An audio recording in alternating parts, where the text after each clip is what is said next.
The Duke of Ashford had announced his engagement on a Thursday morning. By Friday afternoon, the entire household understood that something was terribly, irreversibly wrong. And when the quiet maid who cleaned his study finally stepped forward during the pre-wedding banquet and said in a voice that carried across crystal and gold, "Don't marry her, my lord," every guest in the hall turned to stone. Because servants did not speak at noble gatherings. They certainly did not interrupt them. And they never, ever told the Duke what to do. But Margot Penn had just done all three. 3 weeks earlier, Ashford Manor had received the news with appropriate celebration. Duke Theodore Ashford, 31 and devastatingly alone since his father's death 2 years prior, had finally chosen a bride. Lady Celeste Harrington arrived with impeccable credentials, daughter of an earl, educated in Geneva, fluent in 4 languages, beautiful in the calculated way women of her station were trained to be. The staff prepared guest chambers. Seamstresses arrived daily. The chapel was cleaned until every stone gleamed. And Margot Penn, who had worked in the manor for 18 months, continued doing what she always did. She remained invisible. Her responsibilities were simple: maintain the Duke's private study, manage his correspondence when his secretary was occupied, ensure the library remained organized. She performed each task with quiet precision, arriving before dawn, leaving after dusk, speaking only when necessary. The other servants liked her well enough, but knew almost nothing about her.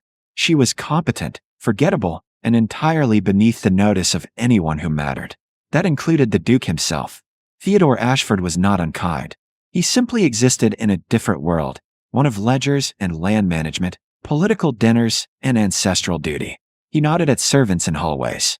He thanked them absently when they refilled his wine. But he did not see them, not really, because his entire life had been constructed around maintaining distance between what he was and what everyone else could never be. Lady Celeste understood that world perfectly. She moved through Ashford Manor like she already owned it, which in 3 weeks she would. Her laughter echoed through corridors during afternoon teas. Her perfume lingered in rooms long after she departed. She spoke to the Duke with practiced charm, to his peers with perfect deference, and to the servants with polite dismissal. Margot watched it all from the corners where invisible people stand. She watched Lady Celeste smile brilliantly at the Duke over breakfast, then snap at a kitchen maid for serving lukewarm tea the moment he left the room. She watched her accept compliments about her charitable work, then laugh cruelly with visiting ladies about a merchant's wife whose gown had been poorly tailored. She watched her rest a gentle hand on the Duke's arm during evening walks, then heard her call the groundskeeper an imbecile when roses were cut incorrectly for her chamber. Most troubling of all, Margot began noticing the letters. As part of her duties, she organized the Duke's correspondence each morning. Most were routine, business matters, invitations, reports from estate managers. But 3 times in 2 weeks, sealed letters arrived addressed to Lady Celeste, bearing a crest Margot eventually identified as belonging to Lord Ashton Vay, a notorious gambler whose estate had nearly bankrupted twice. The letters disappeared into Lady Celeste's possession before anyone else saw them. Margot told herself it meant nothing. Perhaps they were childhood acquaintances. Perhaps it was innocent family business.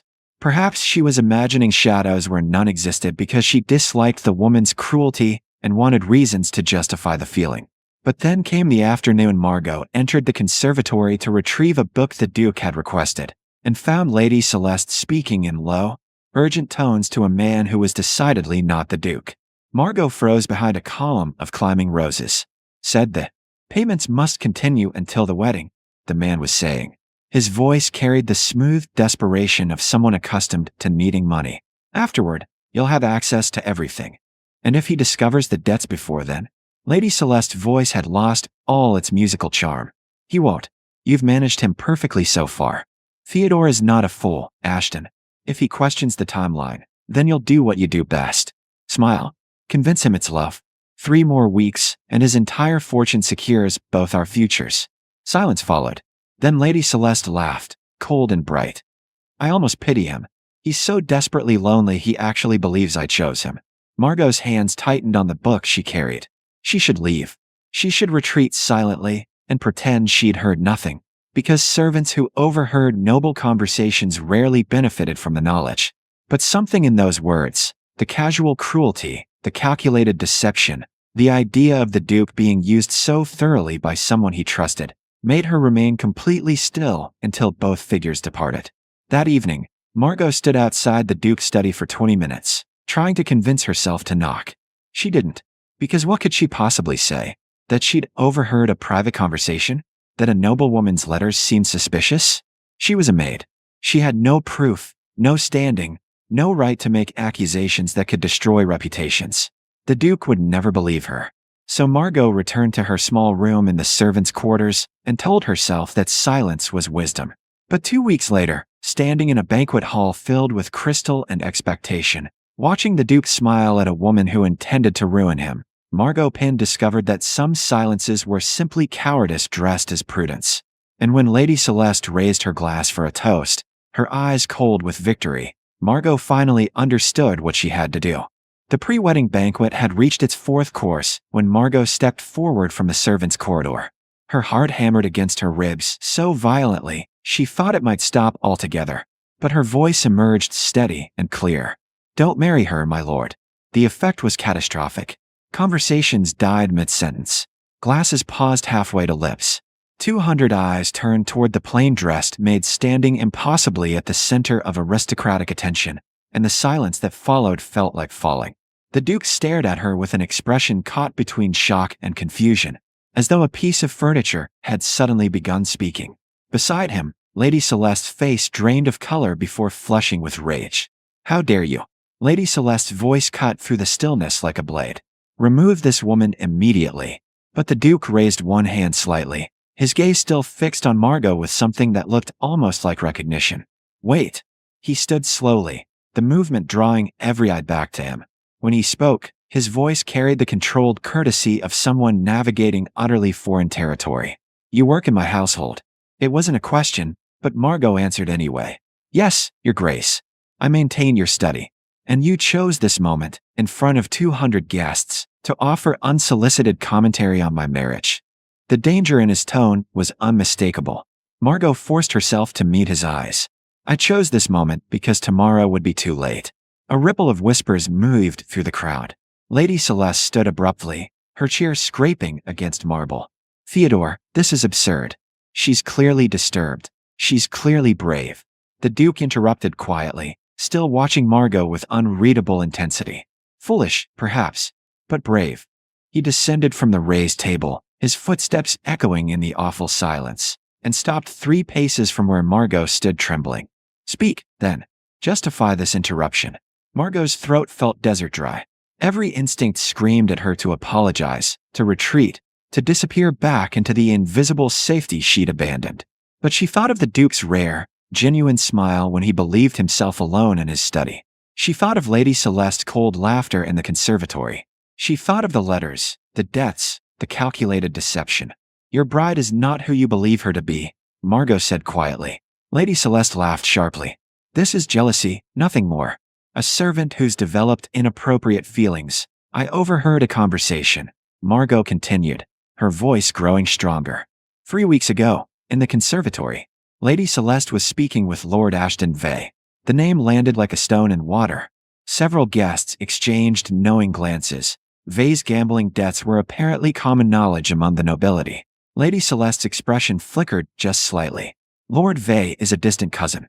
Any conversation would have been perfectly innocent. "He mentioned debts," Margot said. "Payments that must continue until the wedding. He said that afterward, she would have access to everything." She looked directly at the Duke. "Your fortune, my lord. That's what she's securing. For both of them." The Duke's face remained carefully blank, but something dangerous had entered his eyes. "These are serious accusations." "They're lies," Lady Celeste snapped, her composure cracking. "Theodore, surely you won't give credence to servants' gossip. Then you deny receiving correspondence from Lord Vey?" Margot interrupted. 3 sealed letters in 2 weeks, bearing his family crest. They arrived with her private mail. I sort the Duke's correspondence each morning." Lady Celeste went very still. The Duke turned slowly toward his intended bride. "Celeste, distant family matters," she said quickly. "Nothing that concerns. Show me the letters." "I don't keep. Show me the letters, or I'll send someone to retrieve them from your chambers." The silence stretched impossibly tight. Lady Celeste's mask finally shattered. Completely, replaced by cold fury. "You would believe a servant over me? Over your own betrothed? I would believe evidence, the Duke said quietly, which he seemed remarkably reluctant to provide. For a long moment, no one moved. Then Lady Celeste straightened, her expression transforming into something cruel and unmasked. Fine. Yes, Ashton and I have an understanding. Yes, your fortune would have resolved certain financial complications. But don't pretend you're some wounded innocent, Theodore. Her voice dripped with contempt. You're a lonely, desperate man who proposed after 3 supervised visits because you were so pathetically grateful anyone would have you. The Duke flinched as though struck. You wanted someone appropriate, Lady Celeste continued viciously. Someone who would smile correctly at dinners and produce airs and never make you feel anything real. Well, congratulations, you nearly got exactly that. She turned to leave, then paused beside Margot. You've ruined me, you know. This scandal will follow me everywhere. Margot met her gaze steadily. You ruined yourself. Lady Celeste's laugh was ugly. Enjoy your moral victory, girl. I promise it won't feel worth what comes next. She swept from the hall, followed by a handful of shocked relatives. The remaining guests erupted into conversation immediately, the sound swelling like a wave. The Duke stood frozen at the center of it all, his face carefully expressionless. Then he looked at Margot, and she saw something in his eyes she'd never seen before. Not anger, not gratitude, but a kind of raw, unguarded confusion. Come with me, he said quietly. Margot followed him from the banquet hall, through marble corridors, into the private sanctuary of his study. The door closed behind them, muffling the chaos outside. For a long time, neither spoke. Then the Duke crossed to the window overlooking the darkened gardens and pressed both palms against the glass. How did you know? His voice sounded hollowed out. How did you see what I did? Margot remained near the door, still trembling. Because I was paying attention, my lord. While I was merely being lonely and desperate, apparently. You were being human. The words came out softer than intended. That's not weakness. He turned to face her then, and something in his expression made her breath catch. You risked everything. Your position, your reputation. What? Margot thought of all the honest answers she could give. Because it was right. Because someone needed to. Because silence is not neutrality when it protects cruelty. Instead, she said simply, because you deserve better. The Duke stared at her as though seeing her for the first time. And perhaps he was. The Duke of Ashford did not sleep that night. Instead, he sat in his study until dawn, turning over every conversation he'd had with Lady Celeste, searching for the blindness he should have recognized. And more unsettling still, thinking about the quiet maid who had seen through deception he'd missed entirely. When morning arrived, so did chaos. The scandal spread through neighboring estates faster than fire. Lady Celeste's family issued formal statements denouncing both the broken engagement and the servant's slander that caused it. Several noble families withdrew invitations, unwilling to associate with controversy. The Duke's own relatives sent concerned letters questioning his judgment and believing household staff over aristocratic peers. Through it all, Margot continued her duties as though nothing had changed. The Duke found her in the library 3 days after the banquet, shelving books with her usual quiet precision. She startled slightly when she noticed him, dropping into an automatic curtsy. Your Grace. Don't, he said quietly. When she looked up in confusion, he clarified, don't pretend we're strangers. Not after what you did. Margot straightened carefully. I was simply performing my duty, my lord. Your duty is maintaining my study, not destroying your own future to protect mine. Something flickered across her face. Uncertainty, perhaps, or fear of where this conversation led. If you're dismissing me, why would I dismiss you? Because I caused a scandal. Because half your peers now question your judgment. Because keeping me employed suggests you value a servant's word over noble opinion. The Duke studied her for a long moment. Yes, he said finally. It does rather suggest that. Margot's breath caught. He moved closer, his footsteps soft against carpet. I've spent 3 days reviewing household records. Did you know you're fluent in 5 languages? That you've reorganized my entire filing system using a method more efficient than my secretary's? That the groundskeeper mentioned you helped redesign the rose garden last spring, and the head cook says you mediate disputes in the servants' quarters more effectively than anyone in recent memory? Margot's cheeks flushed. I was simply trying to be useful. You were being extraordinary, he corrected quietly. And I never noticed. Because I never looked. The silence between them felt different now, charged with something neither had anticipated. May I ask you something? The Duke said. Why take a position here? You're clearly overqualified for general household work. Margot hesitated, then seemed to decide truth had already cost her everything anyway. My father was a tutor. He taught me languages, literature, philosophy. When he died, I had education but no prospects. Women like me don't become governesses without references. We become maids, if we're fortunate. And you never resented it. I resented invisibility, she admitted. But the work itself? No. There's dignity in doing anything well. The Duke felt something shift in his chest, not attraction alone, though he could no longer pretend that wasn't present. Something deeper. Recognition. Of competence where he'd assumed simplicity. Of strength where he'd seen only service. I need to ask you something else, he said carefully. And I need you to answer honestly, regardless of what you think I want to hear. Margot met his gaze. Of course, my lord. Do you think I'm capable of better judgment than I demonstrated with Lady Celeste? She didn't answer immediately, and he respected her more for the consideration. I think you're capable of seeing people clearly when you choose to look, she said finally.